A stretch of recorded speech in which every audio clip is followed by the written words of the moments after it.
Hoy tenemos un programa muy lindo, ya lo adelanté en las redes. Vamos a hablar con un médico deportólogo y un montón de cosas muy interesantes sobre el tema. Este espacio es auspiciado por el Ser Holístico.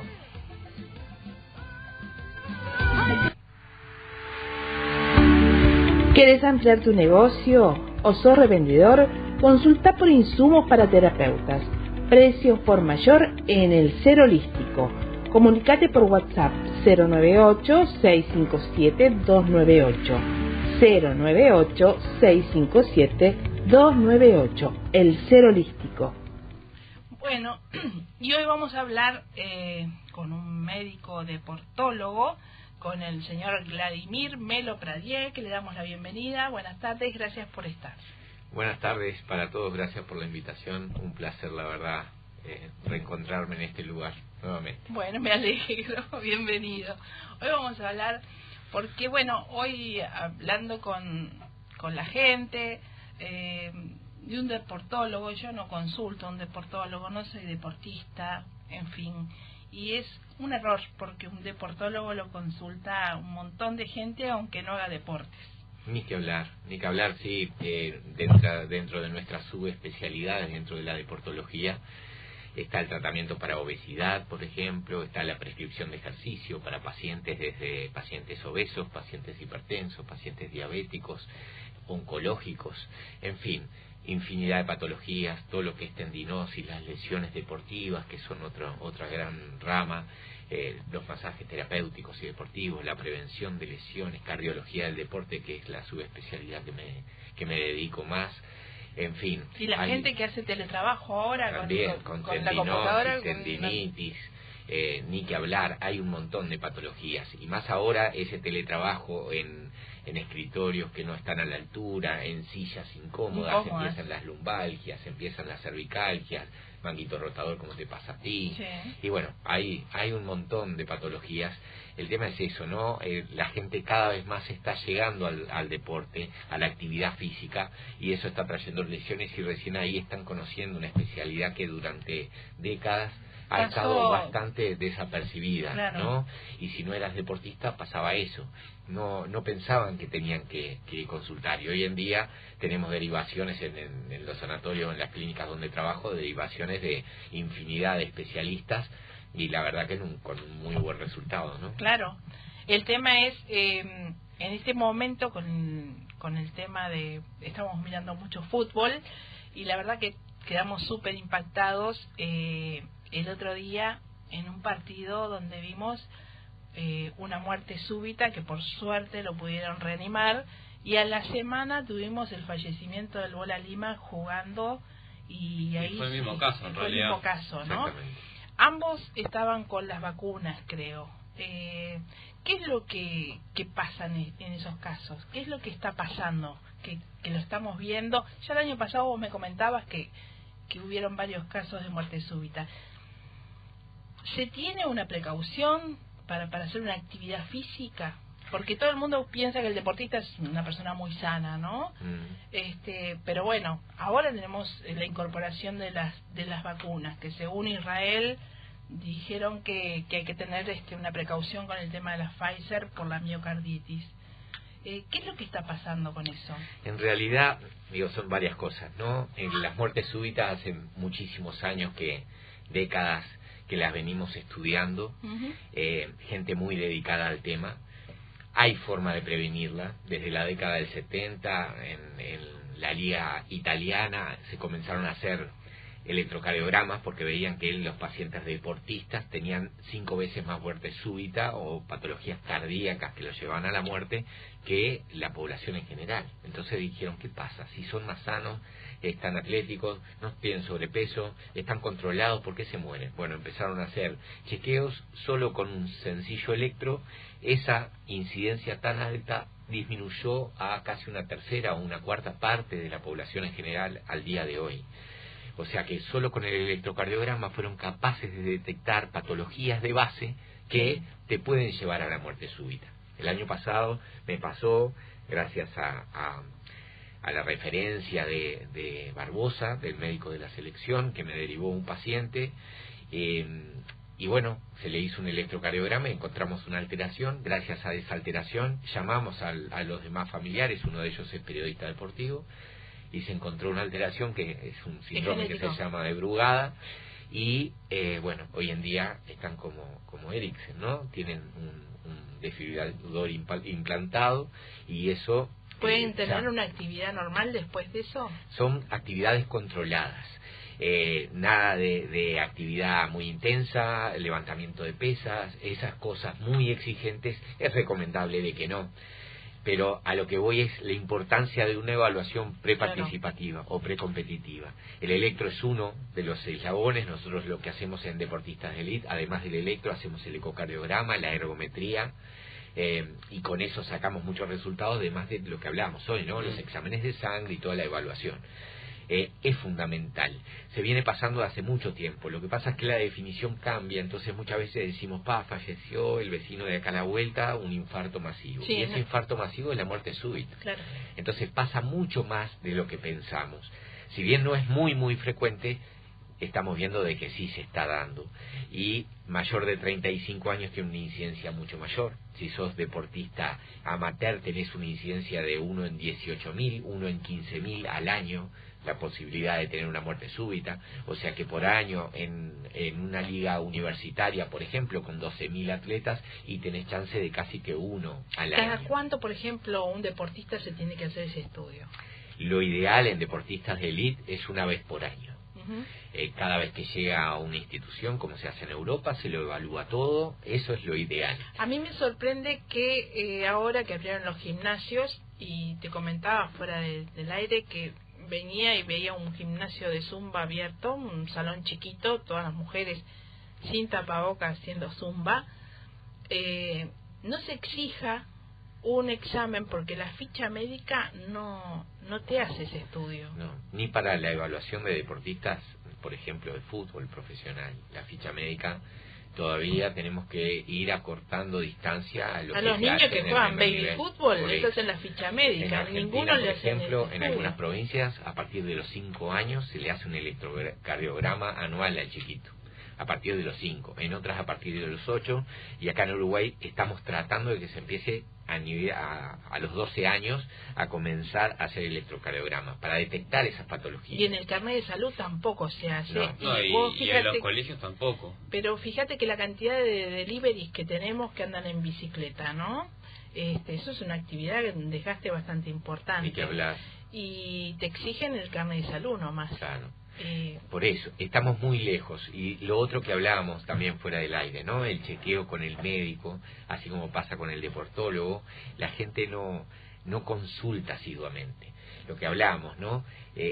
Siempre se piensa de que son los demás a los que les pasa, hasta que los demás van a pensar lo mismo cuando nos pase a nosotros. Exacto. Todos estamos dentro de la bolsa, y se va sacando y te tocó la bolilla. Por más de que hoy me sienta bien, la definición de muerte súbita habla de eso, ¿no? Es esa parada cuando es cardíaca, esa parada cardíaca sorpresiva que se da hasta 1 hora después del comienzo de los síntomas, pero a veces el primer síntoma es la muerte súbita, y además en una persona que tenía aparente buen estado de salud. Claro. O sea que cualquiera de nosotros... Alimentación, físico, entrenamiento, todo era... y te puede pasar.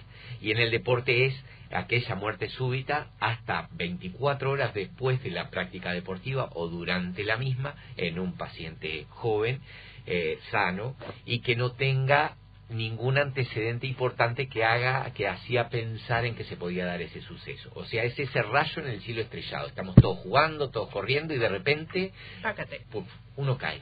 Es eso. En cuanto a las vacunas, evidentemente el COVID causa mucho más miocarditis que las vacunas. Bueno, muchísimo los más. jugadores que se están recuperando, por ejemplo, en Argentina, en Boca, en River, están todos presentando esos síntomas. Exactamente. No pueden hacer la actividad, lo están mandando a En reposo. Brasil estamos teniendo un montón de deportistas. ¿Qué pasa con los que tienen miocarditis? Y lleva esa inflamación, por decirlo de alguna manera, a nivel de la pared cardíaca, puede desencadenar una arritmia grave. pero son esos pacientes que refieren, además del agotamiento por la infección, refieren esa falta de aire muy intensa cuando hacen un leve entrenamiento, una leve caminata, por ejemplo. Incluso después de pasar la infección, les pasa eso. Ellos te dicen, estoy de alta hace 1 o 2 semanas y tengo un cansancio, no puedo caminar, me agito. Bueno, lo que le estamos diciendo, después de haber cursado una infección por COVID en deportistas de élite, por más de que a las instituciones o los médicos tratantes les sorprenda, hay que hacer un electrocardiograma, hay que hacer un ecocardiograma, hay que hacer una ergometría. Y, por ejemplo, el electro da que tienen ese problema, ¿está? ¿Eso cómo se trata? Tenemos que esperar la evolución. Muchas veces esa inflamación, esa alteración a nivel de la pared cardíaca empieza a ceder, se los deja unos meses en espera, en alerta y en control. Si empieza a ceder la sintomatología, si vuelvan a la normalidad tanto el funcionamiento cardíaco como la estructura a nivel cardíaco, no se ve ninguna alteración, ese jugador, después de pasar por un chequeo, una ergometría, de pasar por un ecocardio, de pasar por un electrocardiograma, una resonancia cardíaca se hace en Argentina cada rato, si pasa por esa prueba y está todo bien, empieza con un reacondicionamiento físico paulatino hasta tener una alta médica para ir a la alta deportiva con el profesor de educación física. ¿De quién depende que se implemente ese examen obligatorio para todas las personas que realizan deporte? Y ni que hablar que tiene que ser algo a nivel gubernamental, a nivel estatal, ¿no? ¿Y eso está Secretaría planteado? de Deportes, sí, hace mucho que está planteado.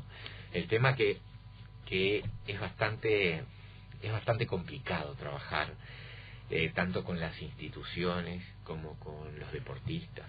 Es complicado. Nos pasa con el COVID ahora. La gente no entiende el por qué estamos pidiendo. La gente piensa que se está pidiendo determinada cosa para poner más trabas, para generar ingresos, y en realidad hay una base científica que avala ese estudio. Entonces, tiene que ser una normativa estricta, tiene que haber un protocolo de actuación desde los niños de 12 años, por decir una edad, desde ahí en adelante para cada uno de los que haga actividad física. En todas las instituciones, de gimnasio, de deporte, centros educativos, porque los niños que van a la escuela, debería haber un desfibrilador, ¿no? Claro, hay una ley, y esa ley es una copia de varias leyes similares a nivel del mundo, que se pone un día de acuerdo a la población que circule en un lugar. Entonces, en aquellos lugares, como la ley nuestra marca, más de 1000 personas, adultos, ¿no?, que circulan en un día, ahí requiere un DEA, un desfibrilador. ¿Pero no es mucho 1000 personas? El tema que, claro, no es 1000 personas juntas en un momento, ¿no? Si vos tenés una actuación o tenés ambulancias o tenés una cobertura, le piden eso. Cuando no hay esa cobertura son hasta 200, se baja la población. Pero es que estén circulando, no es que estén. El tema es que hoy por hoy las coberturas de emergencias móviles están saturados. ¿Y qué hablar? Entonces, mientras llega... Hay el masaje cardíaco en toda la población, obligatorio desde el colegio. Eso debería haber. Tiene que ser. Y hoy en día, es lo que me vengo peleando hace muchos años, tiene que ser gratuito el taller. Pagás si querés la hora del técnico que lo enseña en un colegio, la hora, pero no podemos cobrar por cada uno. No puede ser un negocio. Eso tiene que ser educación. Tiene que ser como la tabla del 2. La tenemos que saber todo desde niños. Claro. Es así. Entonces, está bien, hay gente que ha montado su estructura, sus cosas con estos cursos. Son importantes. Y la hora del técnico es importante. Bueno, pagarle la hora del técnico. Claro. Entonces, se puede hacer talleres por Zoom. Hoy en día el COVID nos ha ayudado a eso. Se puede hacer. Yo he hecho talleres para 100, 150 personas. Entonces, si vos lo das de determinada forma y manera y el que está escuchando presta la atención debida, te queda. Y después tenés que hacerlo de vuelta, porque cada 2 años lo tenemos que revitalizar y acordarnos, pero tiene que ser obligatorio, no puede ser un negocio, tiene que ser obligatorio. Sí, eso es esencial realmente. Ni que hablar, salva una vida y nos puede salvar a cualquiera de nosotros. Te pasa en la calle y si lo sabes, puedes salvar la vida de la persona. Los paros más frecuentes se dan en la vía pública. Y hoy en día, muchísimas veces, lo que pasa cuando alguien se cae en la vía pública es que la gente llama al 911, al SEM, Sí, aparecen 4 ambulancias después de todo el golpe. Pero por mientras no se coordina. Y por mientras, cuando hay una caída abrupta, con una muerte súbita, hay una arritmia que se llama fibrilación ventricular, que es para lo que es efectivo el desfibrilador, que es el que sincroniza el corazón, te da la descarga eléctrica y sincroniza ese corazón para que vuelva al ritmo. Pero vos, desde que pasa eso hasta que comenzás con el masaje cardíaco es lo que mantiene ese ritmo para que el DEA sea efectivo. Si nadie masajea, por cada minuto se pierde cerca del 10% de sobrevida. Entonces, si alguien se cae acá, ¿y qué hacemos? Bueno, pasó en el Ante la Arena que estaba 2 personas estaban esperando para vacunarse y cayeron fulminadas ahí. Claro. Y murieron, ¿no? O sea, no hubo asistencia. Es que eso pasa muchísimo.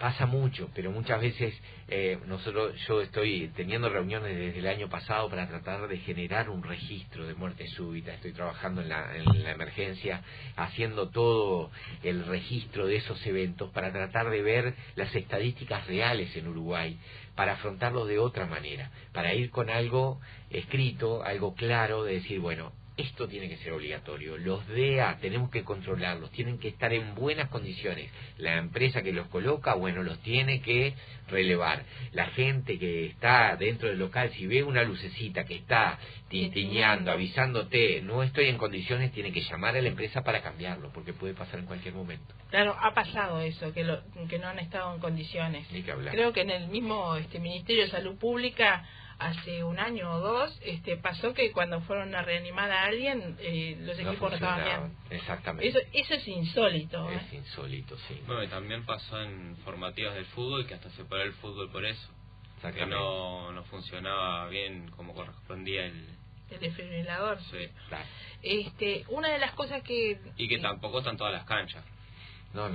Pero a partir de eso, de Agustín, que fue el chiquilín que falleció, entre la intragremial del fútbol uruguayo, con jueces, con técnicos, con preparadores físicos, con médicos, hicimos una exigencia AUF para que sea obligatorio la presencia de un médico dentro de cada cancha, así sea el locatario, pero tiene que haber un médico sí o sí, por eso mismo, por esa situación. Sí. Y ahora hay una comunicación mucho más fluida con las sanidades, entonces se está trabajando mucho más en el tema. Hoy se dan cuenta aquellos que no estaban tan empapados que puede pasar en cualquier momento. Entonces, lo que decía, muchas veces uno lo ve de afuera y dice mirá, el médico de tal o cual, como los médicos de Eriksen, ¿no? Los jugadores, los deportistas no hicieron el diagnóstico de muerte súbita, que es sencillo, fácil. En los planteles en donde yo trabajo, me desempeño, tengo vínculo, hago los talleres ahí y los chiquilines aprenden a reanimar. Entonces, viene el jugador, trata de sacarle la lengua, que no obstruye nada boca abajo, no hay que hacerle eso. Eso se comentaba el otro día. Claro, hay que rotarlo rápidamente, sacudirlo, ¿Boca abajo? Lo pones, si está boca abajo, la lengua está afuera, no obstruye nada. Lo tenés que dar vueltas rápidamente, lo sacudís, no contesta. Hoy en día las pautas son claras, no hay que ver ni la respiración, ni el pulso, nada. Lo sacudís, no contesta, no responde, pedís el DEA y pedís la ambulancia. Y comenzás con el masaje cardíaco, que son 32. 30 compresiones cardíacas, y si le vas a hacer respiración boca a boca, le haces las ventilaciones y volvés al 30, así hasta que llegue el DEA. Seguís masajeando, colocás el DEA, que no hay que tenerle miedo, te va informando de todo. Y bueno, nosotros veíamos ahí, cuando lo vi en directo y después controlé el tiempo en la filmación, es 1 minuto 40 para comenzar el masaje cardíaco, y estamos hablando primer nivel. Entonces tiene que ser mucho más rápido. si los jugadores saben, porque el médico entra y mientras está entrando está pensando, no me puede estar pasando esto. Sí, claro. Y encima fueron corriendo toda la cancha, ni siquiera había un carrito como vemos acá en la televisión o... Claro. Son esas cosas que siempre se puede ir mejorando un poquito más. Bueno, después de los ejemplos que tuvimos hay que estar súper alerta, ¿no? Súper alerta, súper entrenados y entrenarnos de vuelta y como dicen los docentes que he tenido en América, ¿no? Podemos hacer 15 reanimaciones y venimos con el equipo, lo vamos a reanimar y cometemos errores de vuelta.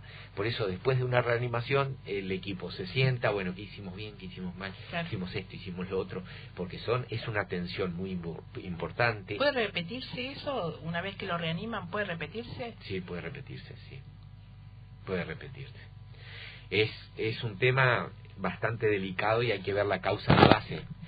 Por debajo de 35 años era lo que hablaba, ¿no? La causa más frecuente es la miocardiopatía dilatada, es un ensanchamiento patológico del corazón, más allá de 12 milímetros, 13 milímetros, que en el deportista se ensancha, no tanto, se ensancha, entonces hay gente que tiene 17 o 18. Un ensanchamiento mucho más allá y es claro el diagnóstico, pero lo que pasa en el deportista es que el corazón se ensancha para tener más fuerza, pero las cavidades son más anchas para tener más volumen. Lo que pasa en la miocardiopatía, se ensancha, pero se comprime la cavidad. Entonces el corazón está bombeando cada vez menos con una pared que no es solo músculo, tiene grasa, tiene un montón de cosas, no tiene la misma fuerza y muchas veces el primer síntoma, si nosotros no le hacemos un ecocardio, el primer síntoma es la muerte súbita. Un chiquilín hasta que el día de ayer capaz que te hizo 2 goles en un partido. Claro. Entonces, por eso va a la prevención. ¿Y la presión? Y la presión es uno de los factores de riesgo cardiovascular. No, pero en esos casos, la presión está disparada, está baja, está normal. Ahí estás muerto. No, pero previo a eso, ¿no? O sea, no tenés por qué tener ninguna alteración de nada, absolutamente. La mayoría de las veces el primer síntoma es ese. Y nosotros los encontramos cuando nos refiere un paciente porque el jugador tuvo un dolor en el pecho, o está teniendo puntadas cuando corre, o se agita mucho más de lo habitual, y es lo que le decimos.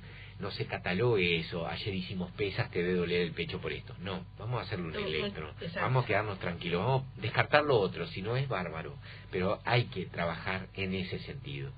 Esas son las causas principales menores de 35 años. En mayores de 35 la aterosclerosis, ¿no? La placa de ateroma, y ahí viene la hipertensión, la diabetes, el estrés, todas las cosas que podemos tener. Entonces, son patologías diferentes las que tienen la mayor incidencia o la relevancia más importante para que se dé estos eventos de muerte súbita. El sexo no es un deporte, eso es claro, ¿no? Pero es una actividad física que tiene un desgaste, van algunos, tampoco se hagan de puta. Pero hay mucha gente que tuvo COVID. ¿Y cómo de repente la gente se puede reinsertar en una actividad sexual después de tener COVID? Ahí está. Todo depende de la clínica, ¿no? El sexo es algo bastante delicado en cuanto, por ejemplo, vivimos en una sociedad muy machista, los hombres nos morimos mucho más frecuentemente del corazón, entonces es raro que una pareja, que el hombre le diga a la señora o a su compañera que está teniendo un dolor en el pecho o que está teniendo problemas en la erección, entonces se toma alguna pastillita. Exacto.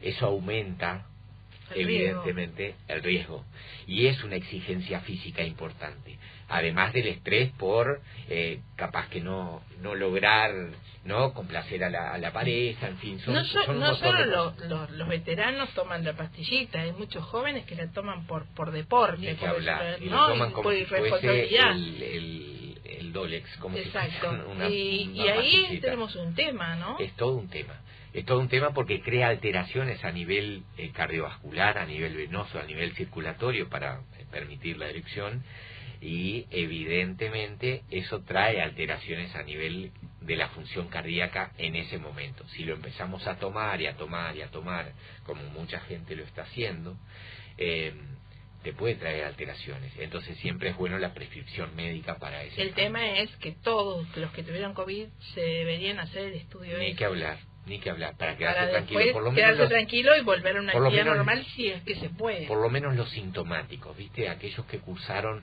una infección más importante. Los que fueron casi asintomáticos, no hay mayor problema. No se están viendo ninguna patología importante de base, tienen una reinserción, están dentro de la casa, pero es como si estuvieran totalmente normal. Entonces uno presume en que esos pacientes no tuvieron ninguna alteración. Pero aquellos que sí estuvieron muy agitados en su casa, muy disneicos, con mucha falta de aire, desaturando, al borde o con internación. Eso requiere el estudio. Ni que hablar. Bueno, ¿cuánta gente dice que no podían ir al baño caminando y hasta después de 2 meses que ya le dieron el alta que no puede más? Lo que hablábamos del COVID es eso, no es solo la internación, no es solo la enfermedad, son esas semanas posteriores que nos vamos reinsertando en nuestras actividades, y por eso la actividad física, y con la apertura de todas ahora las actividades amateur, más que nada, porque las profesionales se venían dando, ese comienzo tiene que ser paulatino. Tenemos que evaluarnos, tenemos que controlarnos con nuestro médico. Acá voy con esto, doctor. Generalmente el que tuvo COVID, que la pasó más o menos mal, ¿no? Yo no veo que tenga mucho seguimiento. Y entonces la gente, al no tener seguimiento médico, cree que puede continuar haciendo una vida normal. Claro. Hay gente sintomática, por ejemplo, que a los 14 días les dan el alta y salen a los 14 días y 30 minutos están en la calle haciendo. Entonces, es la información bien dada y bien recibida. No importa que también informes a la gente, no importa que también lo vayas a atender a la gente, cuando muchos pacientes COVID nos esperan a nosotros, cuando los vamos a ver sin tapabocas, en una habitación cerrada, con familiares sin tapabocas. Entonces, no arrancó ayer la pandemia, arrancó hace 1 año y medio casi.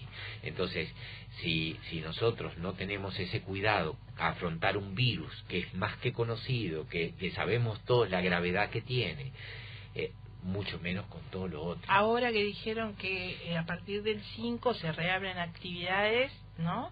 En los centros donde hacen fiestas. Ahí tendría que haber un desfibrilador obligatoriamente.